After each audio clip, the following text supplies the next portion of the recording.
There we go. All right. So, hey, officially good morning to everyone, especially those people I haven't said good morning to yet. Thank you for being here on a Friday before a long weekend.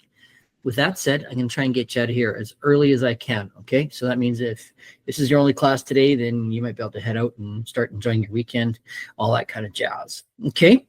But let's look at what I got scheduled for us today. So today we're going to talk about screencasting, do some notes, talk about the assignment, and part of that assignment is also setting up your YouTube channel, and which is not onerous or a really big, huge deal of any sort, but because you're going to screencast, you're going to create a video, and as a result of that video, you're going to put it to YouTube, and then you're going to share it from YouTube, just like I share all my how-to videos and stuff to you via YouTube as well. Okay, that does not mean it's going to be public for the whole wide world to see, because you can change the sharing settings on a video just like you can on a Google Doc or anything that we've done.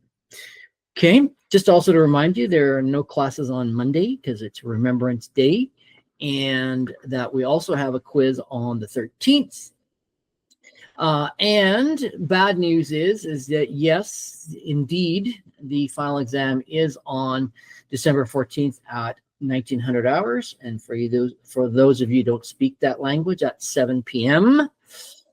in our regular room 1503. So this is just a spreadsheet that came to me from the exam folks, and you can see us here on the 14th at 1900 and again in room 1503. Okay, so please, please, please, please make sure that you put that in your calendar and that you're not going on holidays and all that kind of jazz before the 14th, or, you know, that kind of idea. Okay, so with any and all of that said, I got a couple of new social media headlines just to show you that I thought were very interesting, and then we'll get going. Okay, but before I do that, does anybody have other questions? Okay. And if you're just thinking of a question or you're typing or anything, just Kayla had a really good question in the chat. And the question was, where do the videos go that we're recording right now, in case you need to watch them again? And the answer is, what I've been doing in Google Classroom is I've been putting the videos with the topic. So for social media, we had the lecture, and I've just been putting it here, and you can watch, you know what I mean? Watch for this. I guess we'll call it like a prefix to it with the little icon and with the words. Okay, and then also, so that was part one of our social media stuff, and then what I did up here, I put part two, because we also talked about graphic organizers, so it's in there. So if you missed any part of social media or graphic organizers, the recorded videos are here. And then today we'll be talking about screencasting, and I will put the video here under week 9.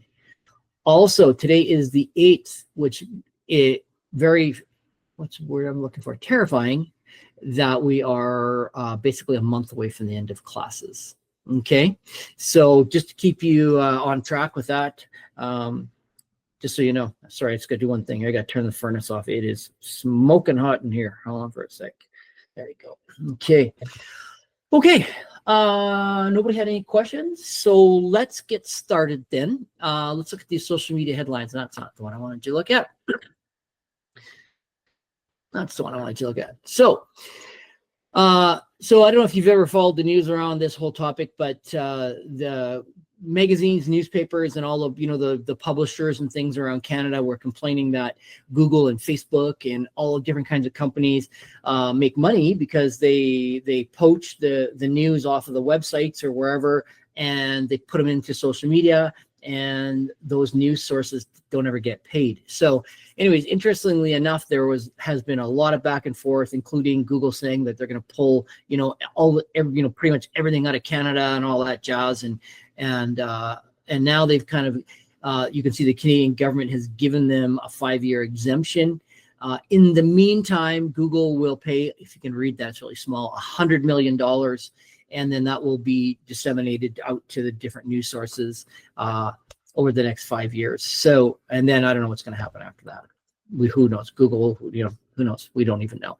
Okay. And then the next headline I thought was very interesting as well is that Australia proposes a ban on social media for kids under 16 years old.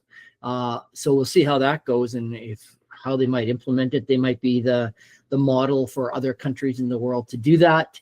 How they're going to do that is going to be very interesting. I don't know how successful that will be.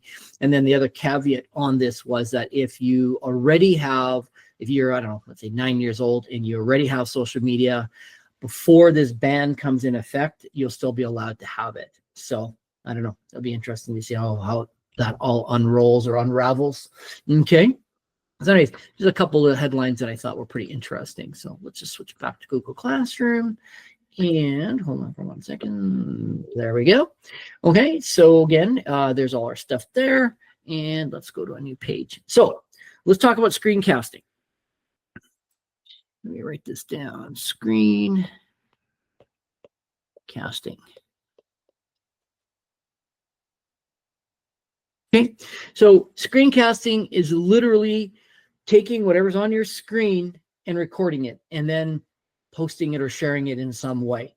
Okay, so in this assignment that we're going to do, we're going to have sort of, you can do one of two things. One is you can do a screencast on your screen and teach somebody a skill, or, what I might recommend is that you think of a screencast that might go with your lesson plan or the slideshow that you've developed, and sort of, again, kind of bolt that on so it makes it useful in your lesson plan or whatever else that that we've done in the past. You might be able to bolt it onto something there. And if not, it could be a completely brand new thing. It doesn't matter. So that's kind of screencasting. But the other thing, and I'll show you a video here in a second, or I'm going to share a video with you in a second. And so that's one way. The other way is just to literally just video yourself writing on a whiteboard and teaching a lesson, or doing, or like 5 minutes, two to 5 minute segment of something on the video. Okay, so here's what I'm going to do just before we do that. So do I want to show this video? It's never really as good. Okay, I'm just going to hold on for a sec here. I'm just going to copy that link. So I want you to watch the first 15 seconds of this link. It won't be unfamiliar to you. And so just put it in the chat. So take a look at it. 15 seconds. Like I said, it'll be familiar.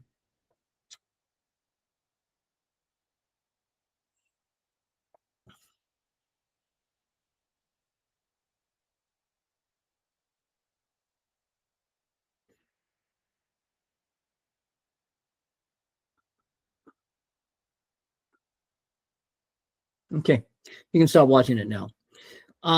So that's an example of a screencast. So here's another one that I haven't made. Let me just copy this link for a sec. Hold on a second. Here's another example, of course, on my favorite topic that I like to always model and talk about. Watch this one for 10 seconds. You'll get the gist.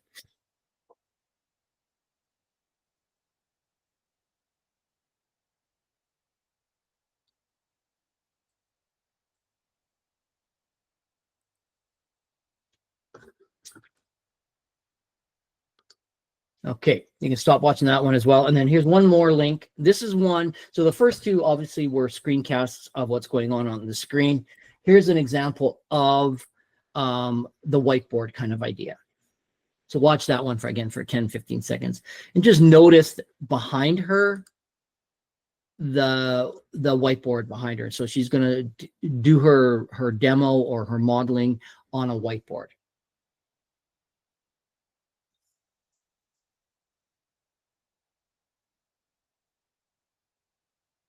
Okay, and that's enough if you watched it already, okay?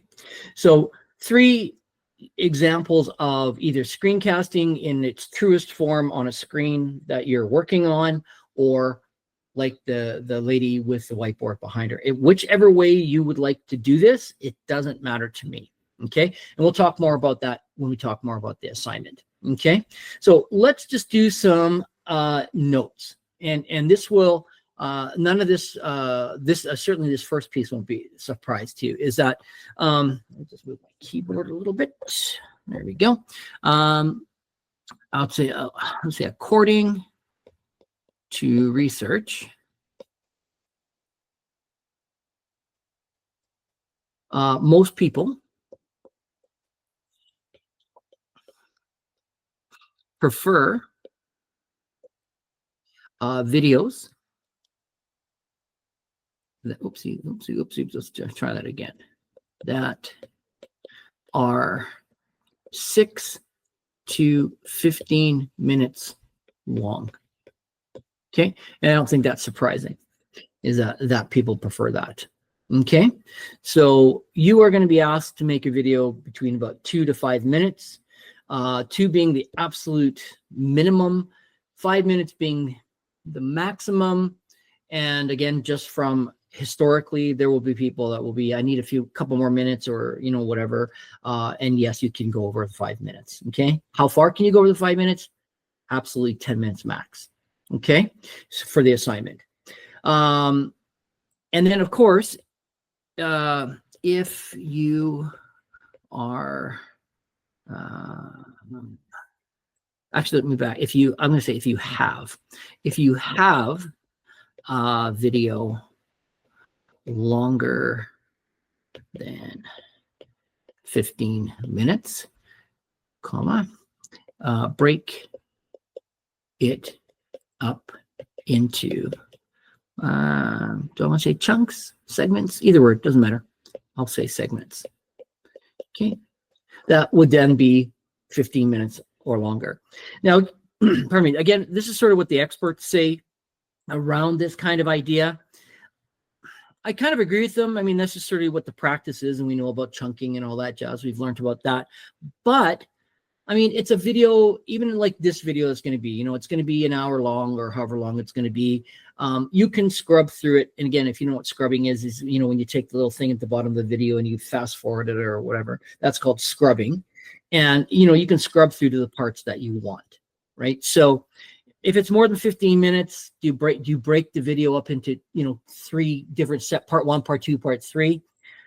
And I'll tell you why I don't do that. A, because of the scrubbing part, but also it's kind of a pain, right?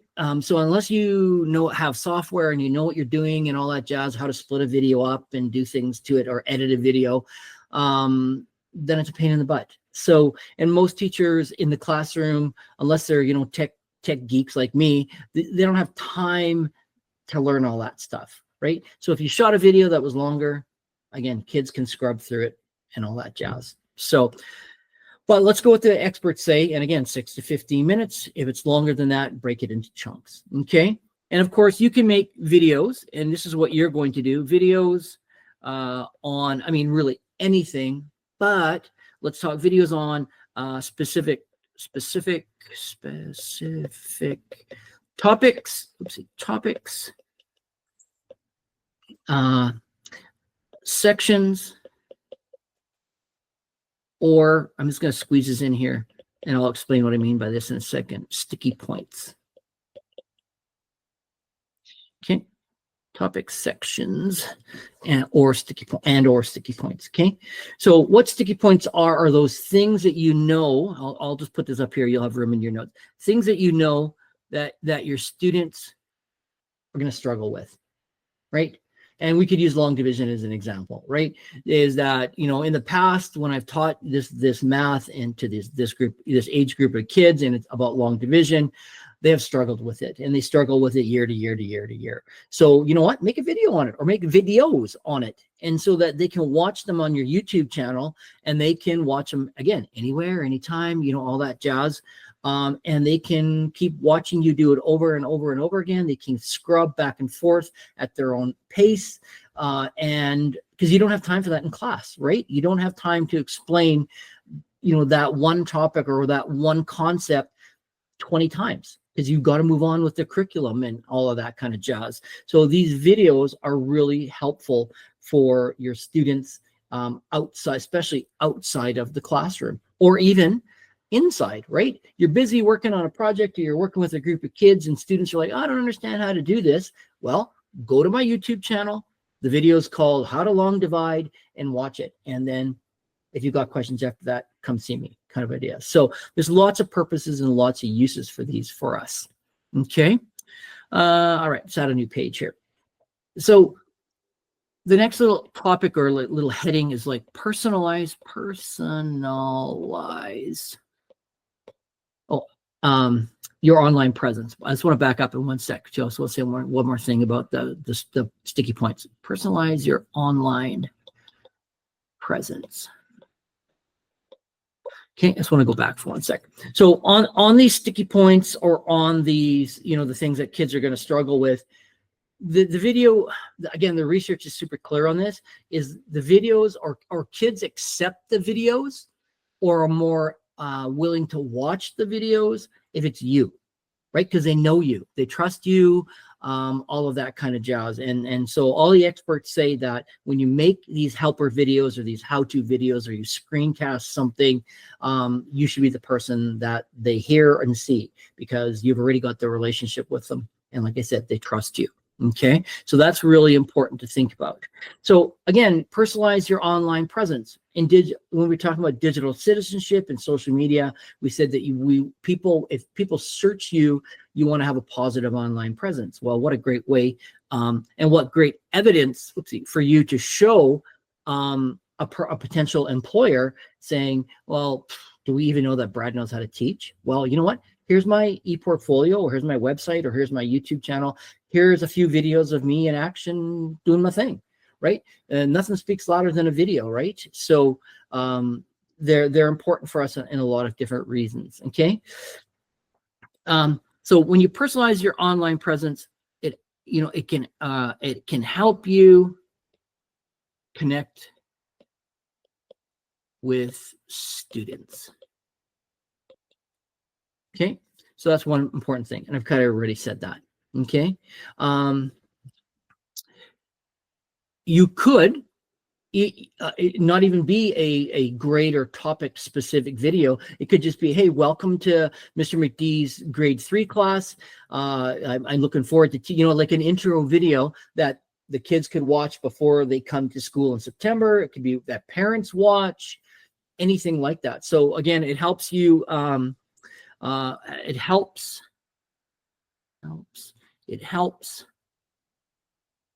I'll say students and parents get acquainted with you. Parents get acquainted. There's a word you don't spell very often. How do we spell acquainted? With you. Okay. A great way to make a video. Okay. It's also a way to introduce a new topic. Okay, so on Monday, everyone, we're starting this new unit on whatever.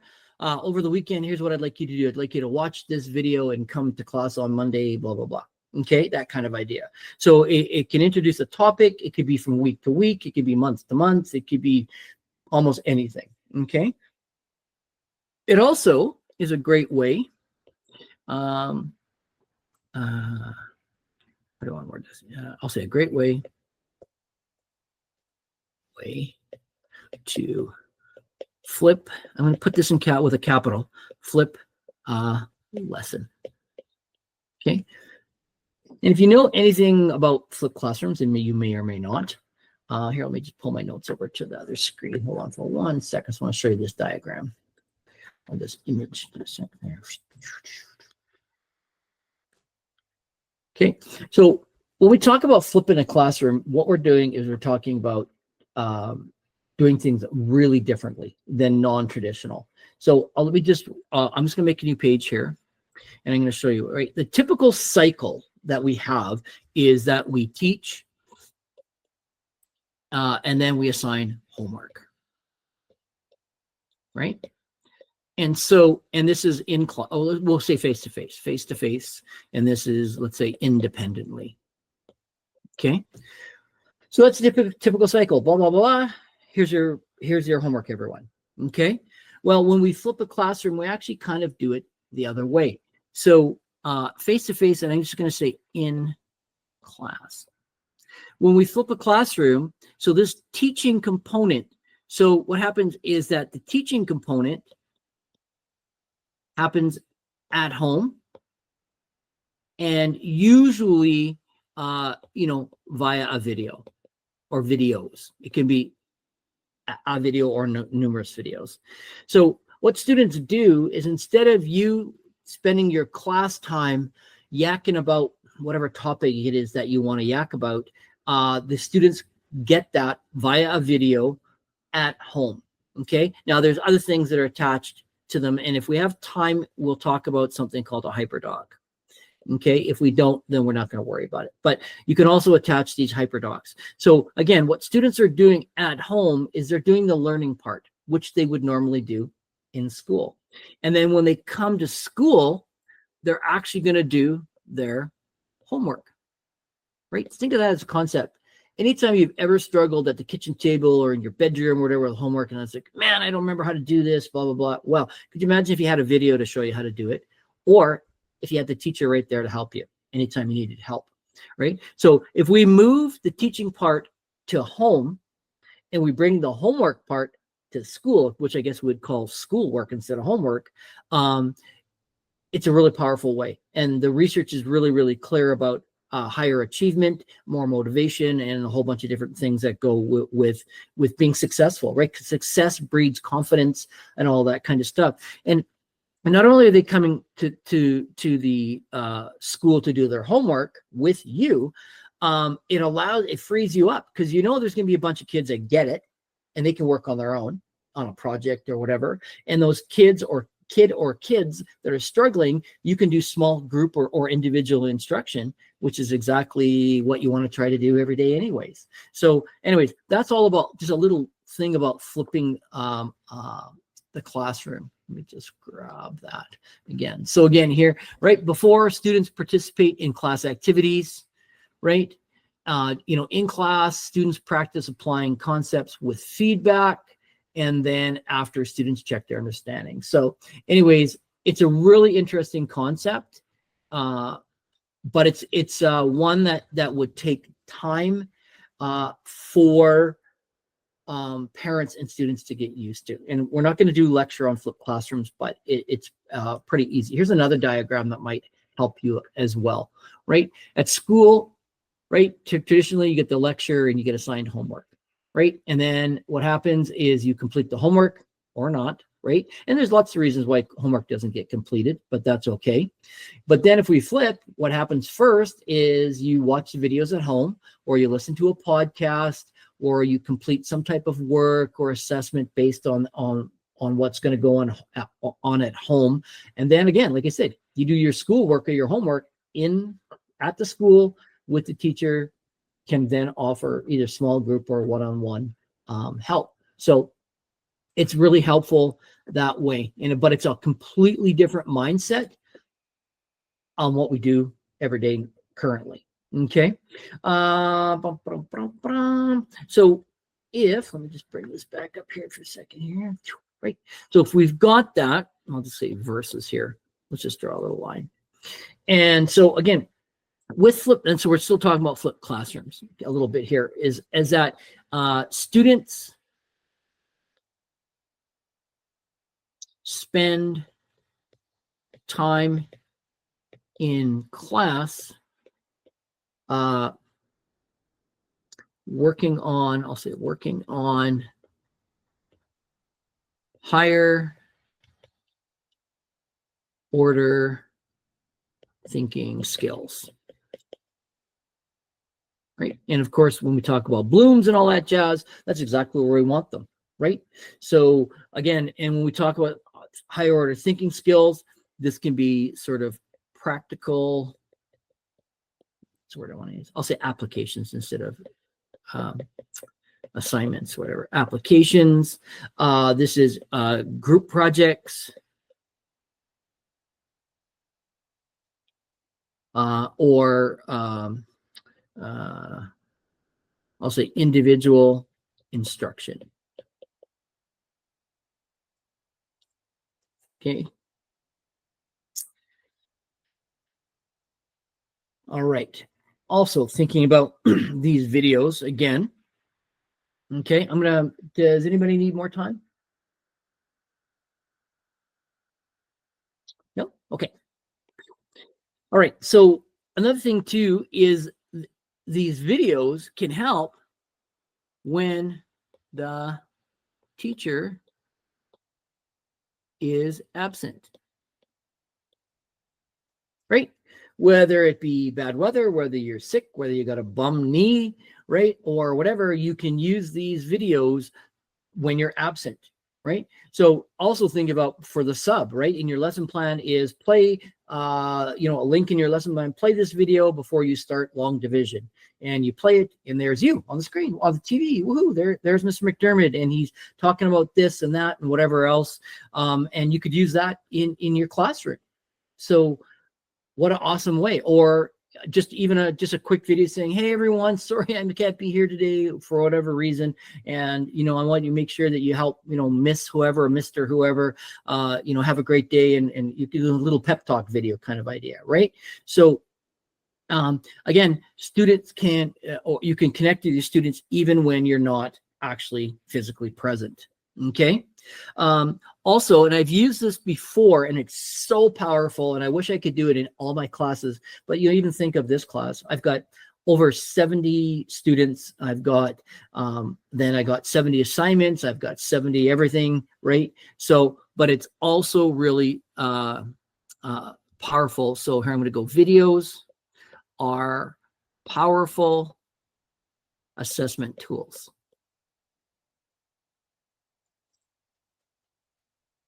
So the only time I've ever used a video as an assessment tool is when I've had a class of 10 or less, which doesn't happen very often. Okay. Because then I could look at your assignment. I can go click record, and I could talk my way through your assignment, the good, the bad, the, whatever it is.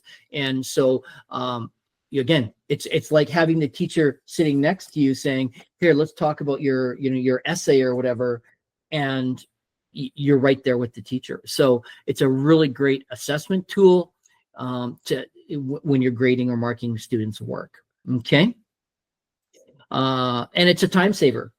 We all know we can talk way faster than we can write or type or click a comment or whatever. So it's also, a much faster way, again, when you have fewer students. Okay. Of course, the videos also can then be videos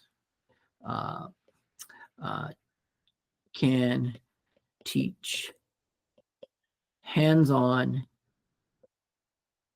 skills, right? And if you've ever been in a shop class or anything, there's safety videos on how you handle this piece of equipment or what you do with this thing, right? But also think about in the gym, think about art, think about foods and fashions, or any other class where you've got hands-on skills. Now in my notes, I also have like science labs here. You have to watch this video on how to handle these chemicals or whatever it is, this equipment. And once you've passed that little mini, I don't know, like little test saying that you understand how to do this, then you get to do, work on the lab or the project or something like that. So you can teach hands-on skills. Of course, I mentioned videos when the teacher is absent, but it's also helpful, or videos are helpful when students are absent.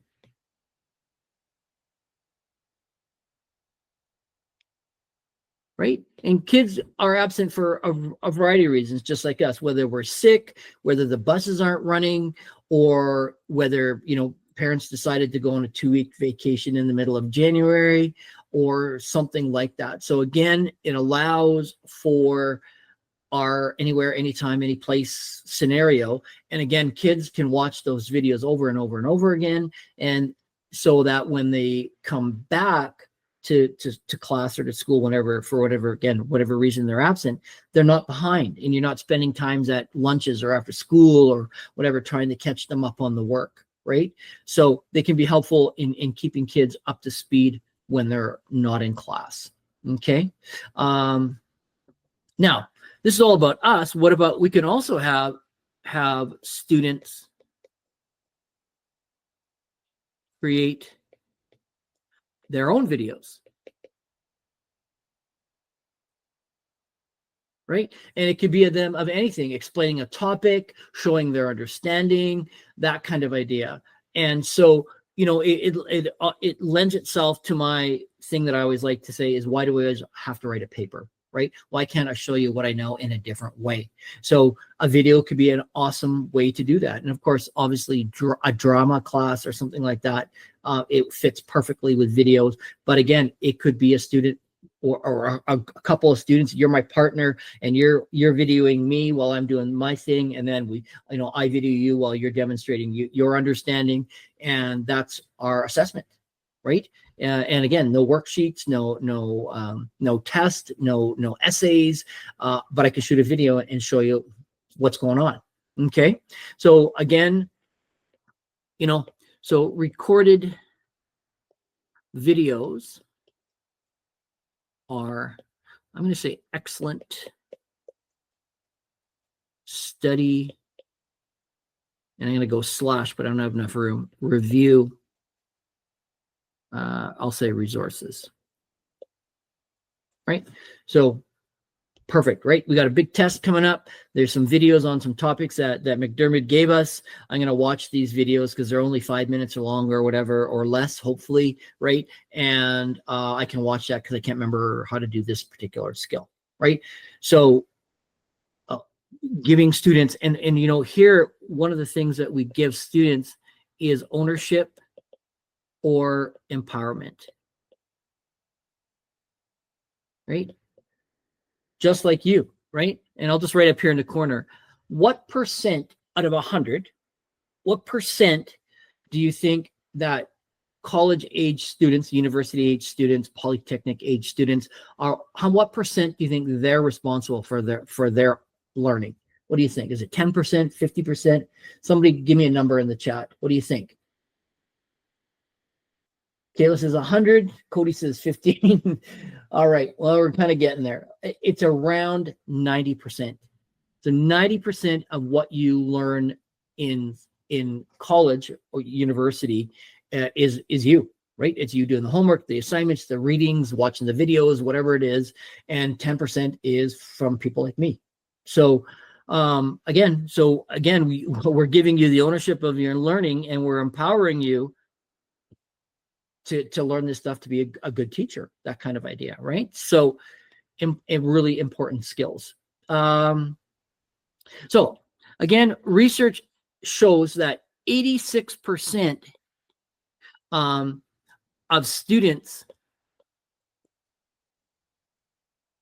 and I'm going to just put it like a little brackets here, who have access to videos, right? 86% of students use or would use recorded,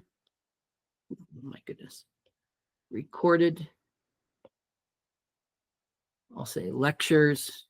You can put lessons in there if you want, as a resource for study, as a resource for studying. Okay, and then another stat from the same research is that 99% would like all their professors to record lectures.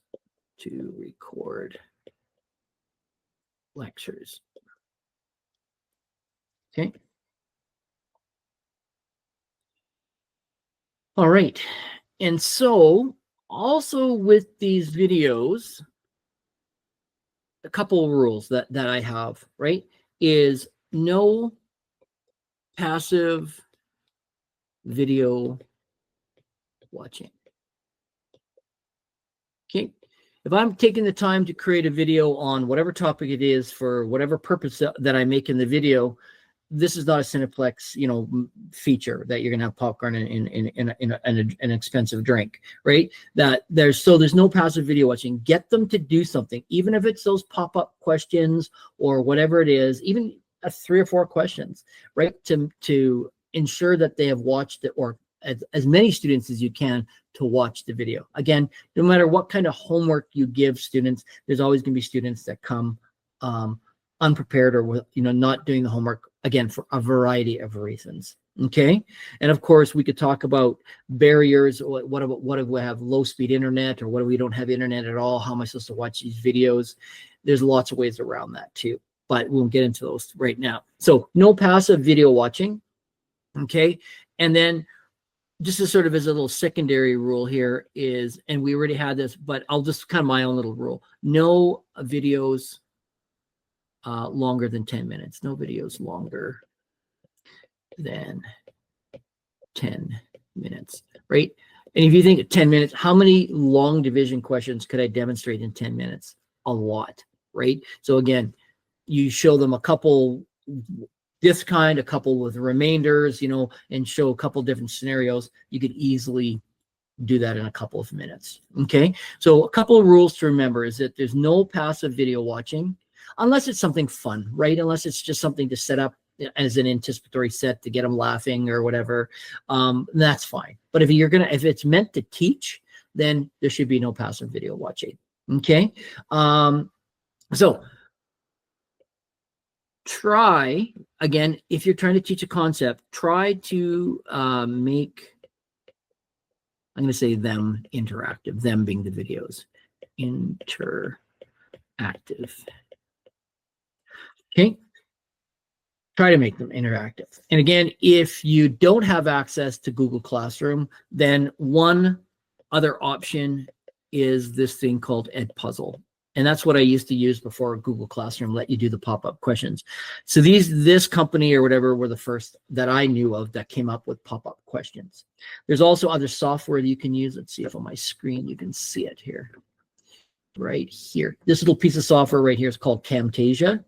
And the college has a license for it. And so I get it for free, but it's a really awesome video editing software. Which doesn't have a super steep learning curve, but one of the other things is it allows you to add interactive elements into the videos. So it's a really useful piece of software. Okay. Oh, and then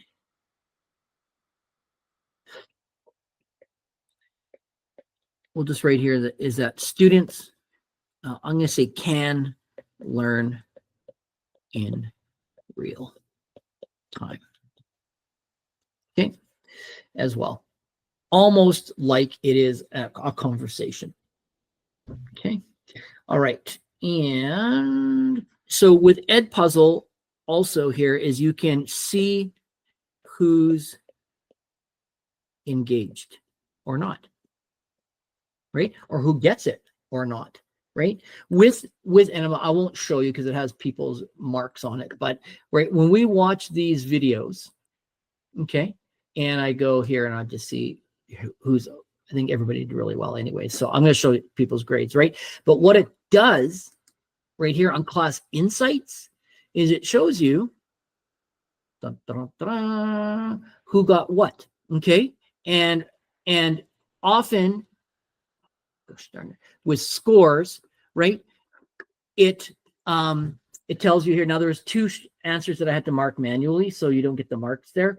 But here is students can do them over and over and over again in order to be able to understand them. So in these videos that I show you, please you can do it. If you take the 10 times to do it, do it. It also tells you students who've had problems with it and those kinds of things, right? And I showed you that. I'm not trying to embarrass anybody or anything like that, but it's a great tool for you as the teacher.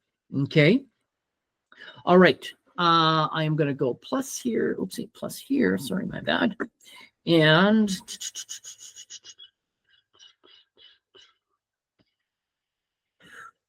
okay, we just got a couple things here. So last little piece, kind of like as a summary here, we'll just go why make educational videos. Educational videos.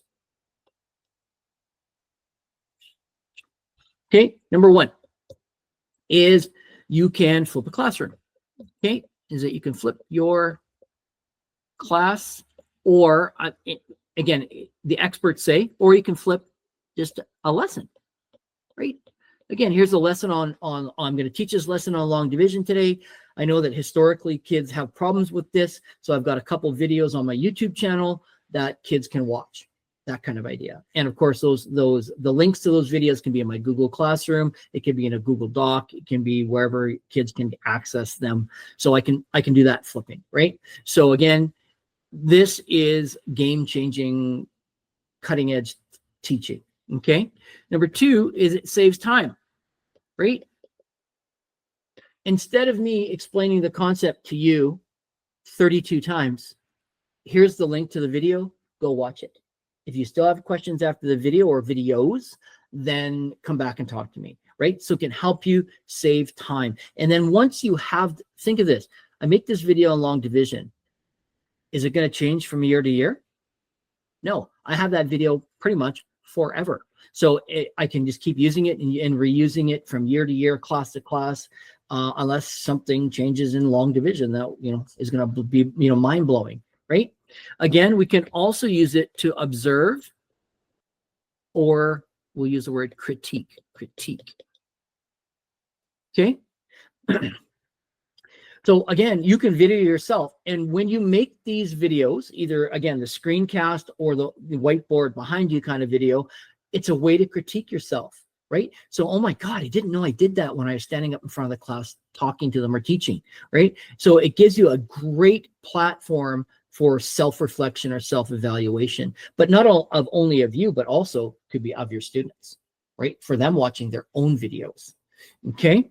You think of that in the gym class, right? Is video yourself doing a layup or video yourself doing some skill and then get critique. Did you do it correctly? Okay. Remember, here's the 5 steps of, I don't know, a foul shot, right?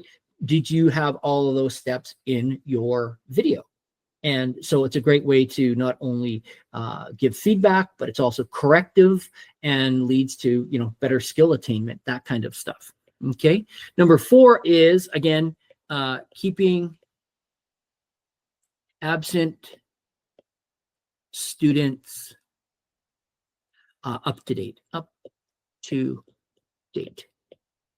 Okay. And again, think of the time that you would save having kids watch the video at lunch instead of you spending your entire lunch hour with them, or having them watch it after school or at home tonight at whatever. Again, a big time saver for you to do way more important things. Well, maybe not way more important things, but things that you need to do during the day instead of dedicating your lunch or breaks or whatever, or your preps to helping students, that kind of idea. Okay, so that's it for notes. Thoughts, questions, what do you think? Should we get after this assignment? The answer is yes, Brad. Okay. Does anybody need any of the other notes to go back? Is there anything you need me to re-explain? No? Okay, awesome. Okay, let's do this then. Let's go to Google Classroom right here. And, oh, that's not what I wanted to do. There, that's what I wanted to do. And we're going to go up here, and I'll just post this now. Today is what? The 8th. So this will be due on, that's Friday.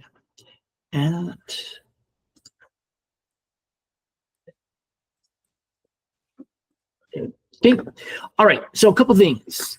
I use Screencastify as my main on-screen how-to video tool. Okay. I pay for it, so I have some extra features.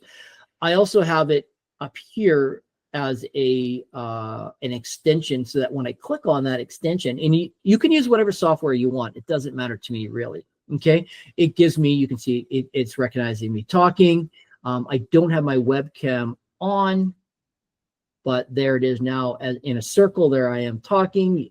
You will need to have your webcam on the whole time. Okay. And there's all kinds of different things you can do here. Okay.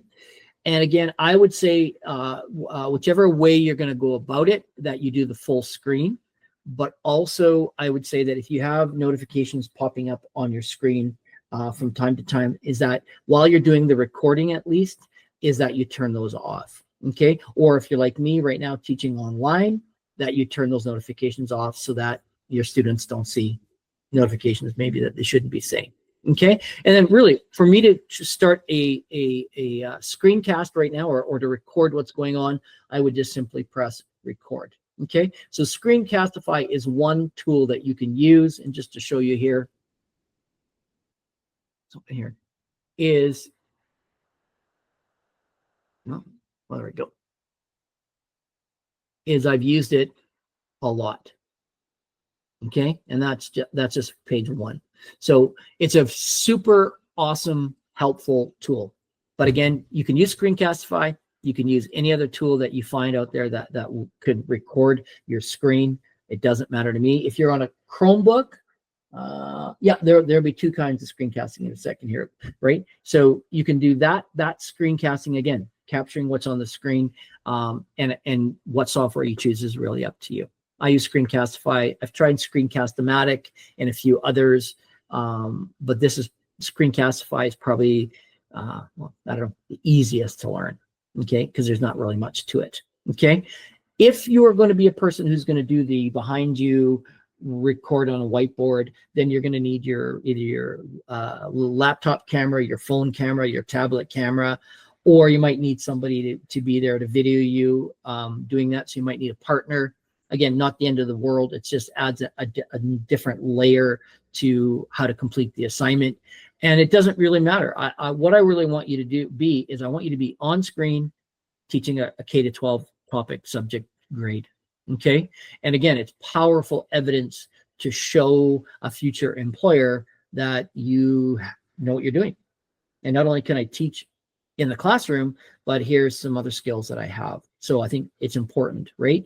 And if you think about this whole idea of screencasting, and you think back a couple of years here now, a few years ago, back to COVID, right? And you think about your COVID experience online with the teachers you had back then, most people would say it wasn't that great, right? And I'm going to say I agree with you, but I'm also going to come to the defense of teachers, is that most teachers out there aren't trained to do screencasting or do these kinds of videos, right? And so therefore you had maybe potentially didn't have a great experience with that online learning. So this is one of those things that I'm trying to set you up for, so that in the case ever that we need, or you need to go online again, you have some skills. Plus, some of you might want to be an online teacher and teach at an online academy and that kind of idea. So, if I were running the show for education students, literally in the province of Alberta, let's say, I would make sure that one of your practicum experiences was in an online environment, so that you knew how to do that. That might be an Ed 1500 or an Ed 2500 experience. But I think it's that important that you know how to do this skill. Okay. So again, whether you use Screencastify or not is up to you. Okay. There is a little, speaking of things, there is a link to Edpuzzle. And I don't know how, yeah. So again, it's going to ask you to sign in. If you want to just use your EDU Google account, you can do that. Okay. And you get to make, you get to make a few videos for free. And of course, if you want to do more, it's like any other service, you got to pay for it. Okay. So there is a video here on how to set up your YouTube channel, but I'm going to go through it with you today. And then of course you can use the video later on to make sure you've got it right. Also how to add a YouTube link in Google Classroom. There is this video for that. It says 0 minutes. It's less than a minute. And then it shows you how to do that. Again, remembering if you're not in a Google for Education classroom, you don't get the pop-up videos. And I think we learned that. And then there's just a couple other things here, right? Setting the stage for screencasting, just a quick little infographic that you can look at. Also 24 tips for high quality screencasts. And then of course, most importantly, let's bring this over here, the checklist, and I'll make it bigger so that we can all see it. There we go. Okay, so if we look at this, using Screencastify or some similar software, you need to create a video that is 2 to 5 minutes in length. teaching a concept from K to 6 or 7 to 12 curriculum. Those are links to those different curriculums. And again, that you feel comfortable talking about. Okay. Now, the one thing is that I don't allow for this project or this assignment is you can't use a slideshow. So I don't want you clicking through slides, talking about slides. I don't want that. Okay. So no slideshows at all, period. Okay. Now, you're teaching like a mini lesson. So it needs to have an introduction, right? It needs to have at least like a segment where you're teaching content. So think of our lesson plans, anticipatory set, segment 1, segment 2, segment 3, right? That kind of idea. And then you're having a conclusion. So you're teaching a mini lesson that have these elements. Okay. And when I say conclusion, I want some type of summary. And what I've linked in here is a slideshow that just talks about some prompts or things that you can say to let people know that that this lesson's at an end, or that kind of idea. And you can go through the slideshow as easily as I can. So I'm not going to waste our time on that. Okay. You must be on screen for the entire video. Again, whether it's down in the bottom corner over here or whatever corner you might be in, you need to be in that corner for the whole video. Okay. Or if you're doing the kind, like I said, the whiteboard kind of idea, obviously you need to be in the video for the whole time as well. You have to be enthusiastic and like kind of show that you care about what you're talking about. And so what I'm saying really there is try not to be boring. Okay. Be as enthusiastic as you can. Also, because you may use this video for employment or on your e-portfolio or somewhere, you need to look professional. Gentlemen, mostly, no backwards ball caps, please. And actually probably no ball caps at all.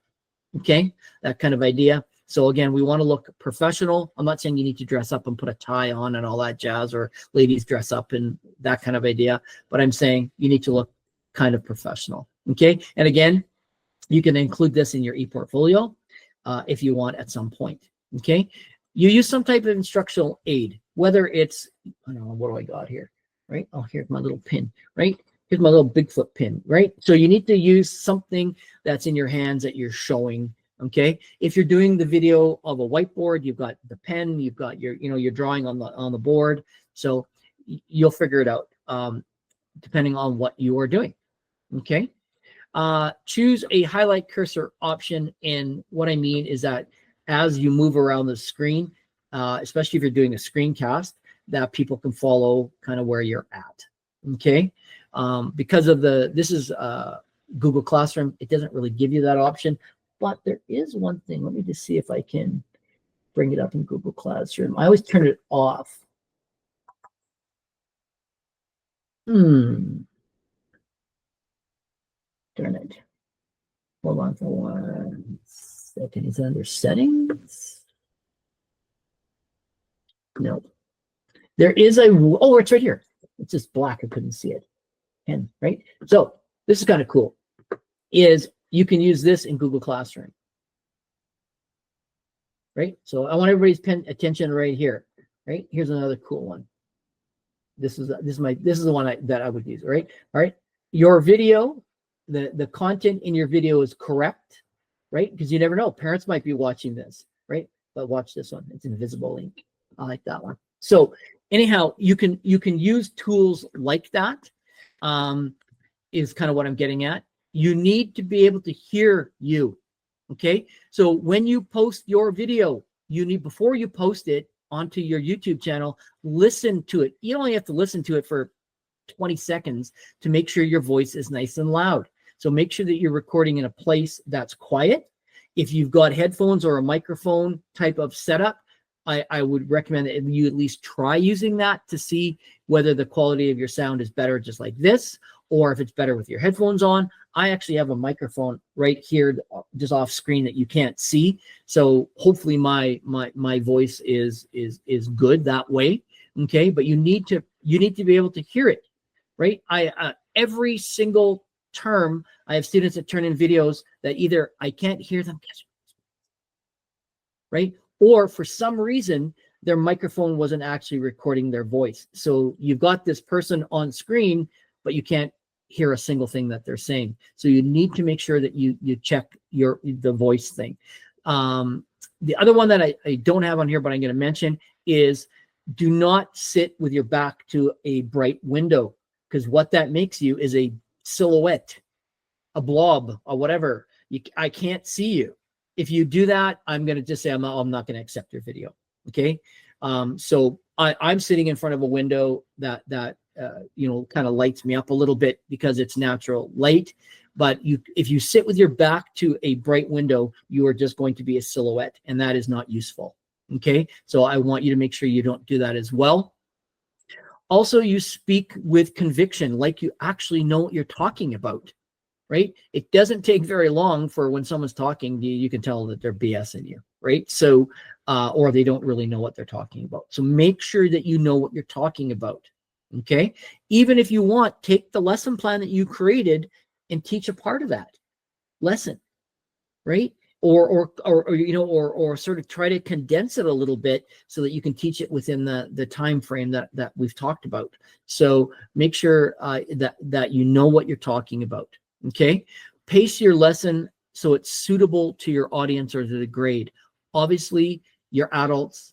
I can talk faster. I can move through things quicker. But if you're teaching grade 1, you need to talk. Listen, boys and girls, here's what I need you. You need to talk differently when you're talking to younger kids than you are with older kids. Okay. The video is correct and factual. Yep, all that jazz. Choose the highest quality video setting that you can do. Really, where it's going to be good is it's a 720 or a 1080p or higher video. Okay, but again, remember, the higher the video, the bigger the file size, and depending on your internet connection, it can take longer for it to upload to YouTube. Okay, so you need to kind of keep that in mind. But we want good, high quality videos. Nobody wants to watch a fuzzy, kind of grainy video anymore these days. Okay, all right, so that's kind of the lesson in itself. Okay, the next part then is all about YouTube. So here's what I'd like you to do. I'd like you to go to YouTube. Okay, and actually I need to do something a little bit different than you here. All right, so this is my regular YouTube channel. I need to, but I'm just going to show you here your videos. All right, I'm just going to open up an incognito window here, and I am just going to go and Google.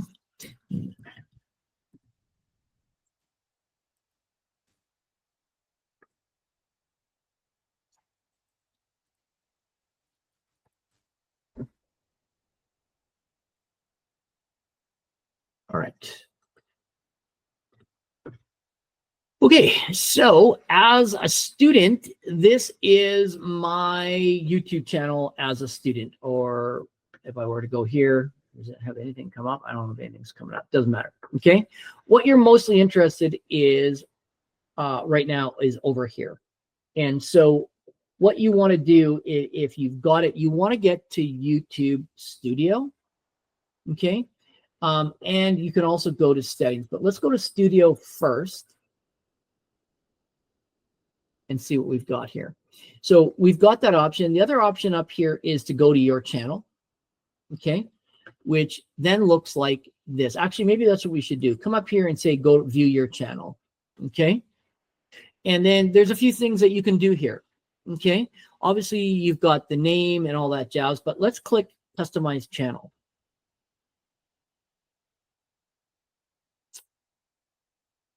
And so when you're here, there's a couple things that I'd like you to do. One is you can upload a like a banner image, just like we've done in Google Forms and like we did in Google Classroom. You can have a banner image. And if we just look at my channel here, right, I've just uploaded a banner. Okay, and this is if you're familiar out west, this is Crescent Falls out west past Nordegg. Okay, so you need to upload a banner. Okay, and again, that's at least, look at the size of this. Okay, that is at least that size and 6 megabytes or less. So it'll let you know if you upload it and it can't upload it, or it's not the right size or it's too big. It'll let you know that. Okay, but it's you just need to have that image available, and then you also need to have some type of picture here. Now I'm being kind of fun here or whatever, but again, this is you, so you should have a picture of yourself there. Okay, and it needs to be, again, at least 98 by 98 pixels and all that jazz. So you can read that as well as I can. So you can change that picture. And then here you need to put a name, right?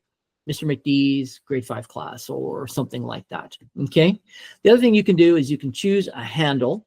Okay. So you can see why, because right down here it says www.youtube.com/ and then what I've got right there.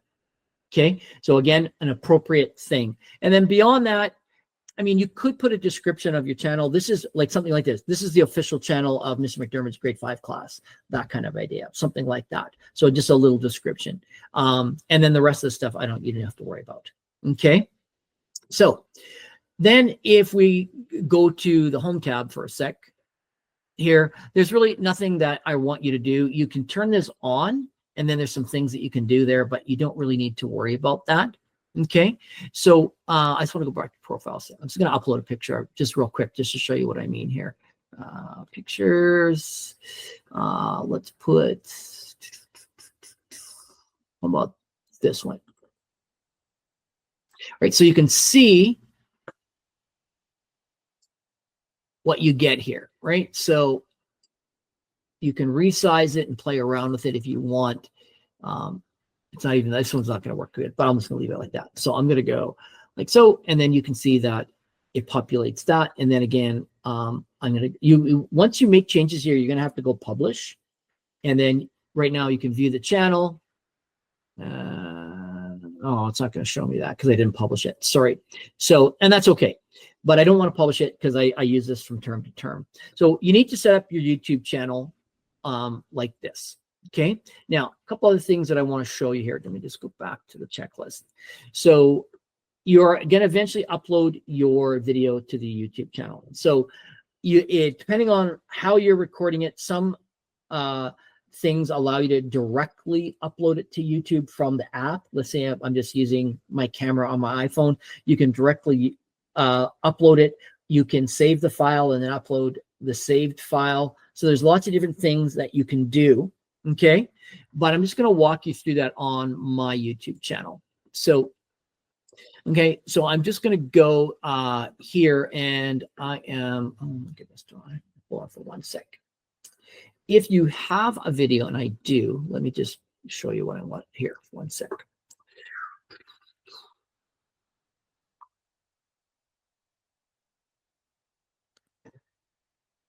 Oh, wait, that might be too long. Actually, here, I'm just going to do it this way. All right. So here, when you upload a video and you have the video ready, if you haven't uploaded it from the app, what you can do is use this create button and go upload your video. Okay. So it's on my desktop, on my computer, or wherever. I can upload the video this way. Okay. I'm just going to show you what happens when you do that. When you upload it, it's going to give you the, uploading 1%, 2%, 90%, 100%. And again, that all depends on the length of your video and how good your internet connection is. Okay, so it could take a while.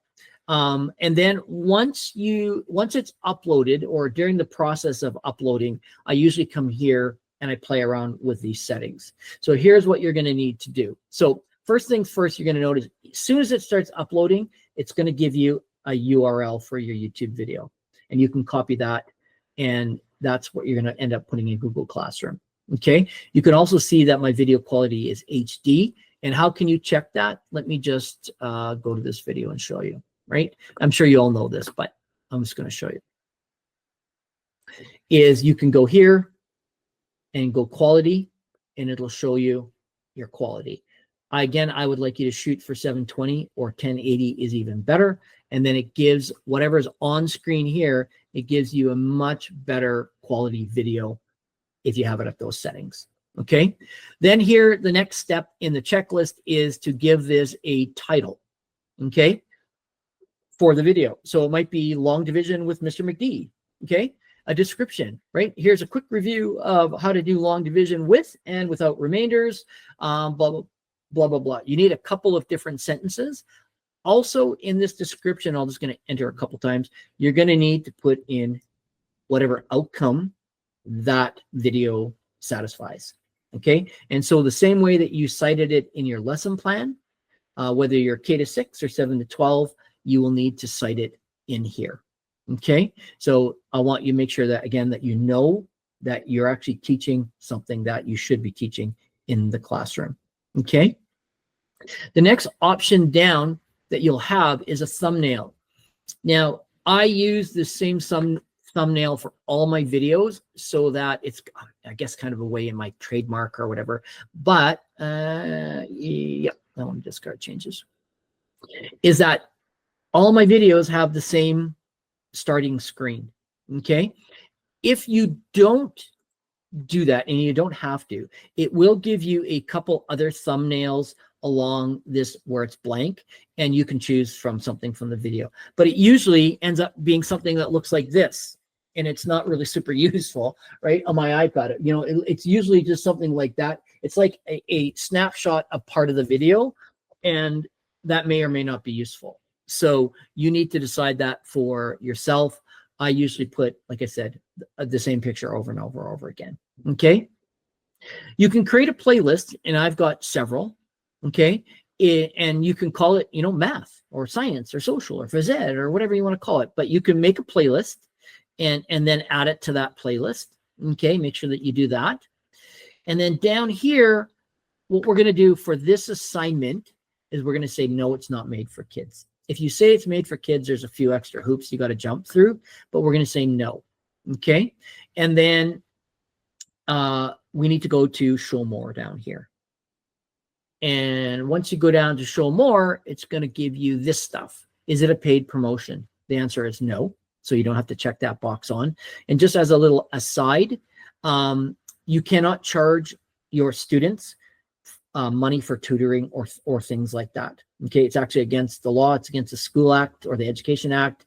Is the students that you are currently teaching, you are not allowed. You can tutor them, but you're not allowed to charge for that. Now, tutor some kid from another school that you don't teach, 100%. If you wanted to charge them for that, you could. But the kids that you teach directly, you are not allowed to, ask for money for extra help kind of idea. Okay, so same thing is that you can't monetize your video because then you're getting money from students watching your videos. Okay, this is a new section right here where it says, is any of your content makes a real person appear to say or do something they didn't actually say or do? So we're talking about AI or deep fakes or things like that, right? Does it alter the footage of a real event or a place? So basically it's saying, is your video fake, right? Or did you use AI to create this video? And then does it generate a realistic looking scene that did not actually occur? So in this instance, the answer is no. Okay. If you say yes, and I have a couple of videos that I said, yes, I did use AI. It's not like, oh, sorry, you can't post your video. They just want you to say that you're not using real people or whatever. Okay. These ones are turned on by default: automatic chapters, automatic places, automatic concepts. Leave that on. It's very helpful when you're watching a video and you don't want to watch the whole thing. Okay. You need to add a couple of tags here. And it could just be like, here's a tag, EDUC 1302, comma, and you put that in RDP, oopsie, RDP, comma, right? Your name, right? Comma, right? And then you can add a couple. Okay. Now, the reason mostly that you add tags is if you don't have a very good description. Okay. And you're going to need a 1 to 2 sentence description with your outcome. That's a pretty good one, but I'd also like you to have practice using these tags. Okay. The next thing down is it should default to be English Canada language. If it doesn't, you can choose whatever language it is that you want. Okay. And again, if this was a French class, you might change it to French. Okay. You don't need to do anything with this caption here. And same thing here is the title and the other things up top. Are they in English? Yes. The recording date for this video was yesterday, but you can just click this and you can choose your date and your location. If you type in Red Deer comes up automatically, and you can put your video location in there. As far as licenses go, just your standard YouTube license. And here, this one is also going to be checked on. I don't want it on. You don't need, you can leave it on, but it's up to you. But I don't publish it because I don't have a channel that people are going to, right? Because my videos I'm sharing that really only people with the link can view it. So it's not like a public channel. So I turn this one off, but I do allow embedding. And why this is important is if you're going to put this video on your or in your ePortfolio or on a blog or something like that, you need to have embedding turned on, or people who are going to want to watch the video in your ePortfolio or in your blog aren't going to be able to. It'll just say the video is not available. So you need to have that turned on. Okay. I don't allow remixing. I guess if you really want to, you could, but I don't allow it, again, because this is going to be your students. I don't want them remixing my videos. Okay. My category is going to be education. Okay. And then the type, and one of the things here you're going to notice is that, oh, not on this one, sorry, is it's going to be a how-to video, or it's going to be in this case, a lecture. Okay. The academic system, if it's not Canada, you can switch it to Canada.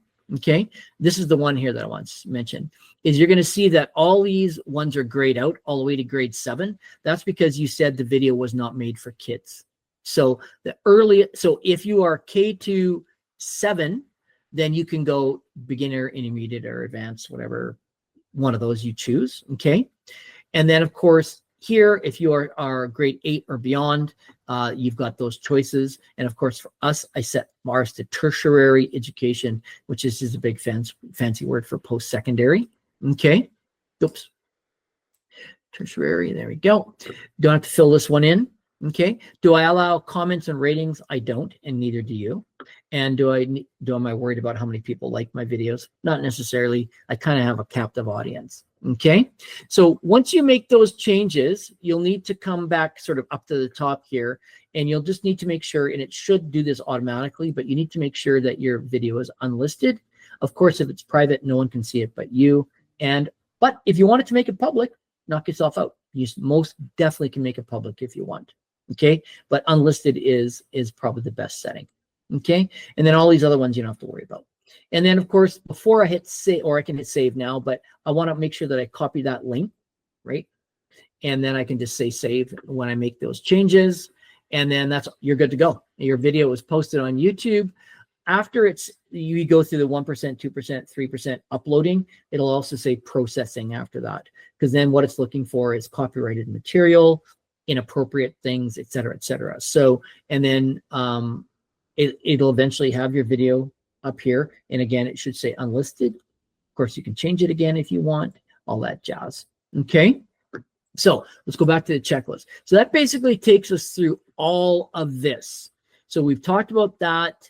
And so I also would like you in the settings, I'd like you to include some screenshots of your settings so I know that you've done them right.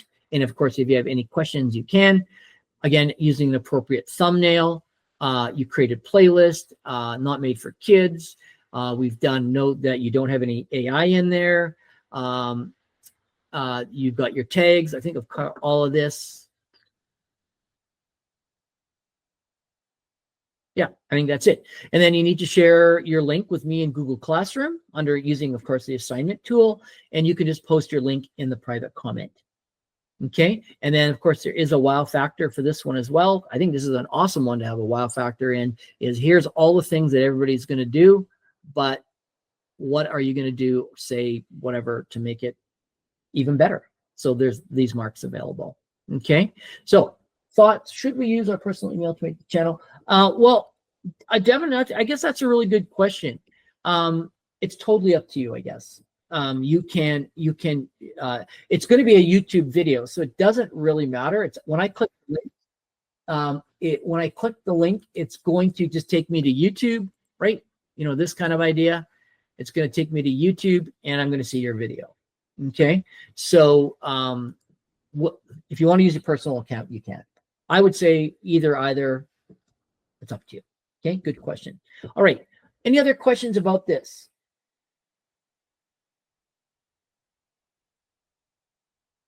No? Everybody's good? All right. I didn't get you out of here super duper early, but I did get you out here a little bit early. So here's what I'd like to say is, if you're done with me and you want to get your weekend started, head on out. Be safe. Have fun. I'll see you next week. And if you need to stick around and ask questions or you have something to say, stick around and you can do that. Other than that, thanks everybody for bearing with me. And I think we learned a lot of stuff today. Okay.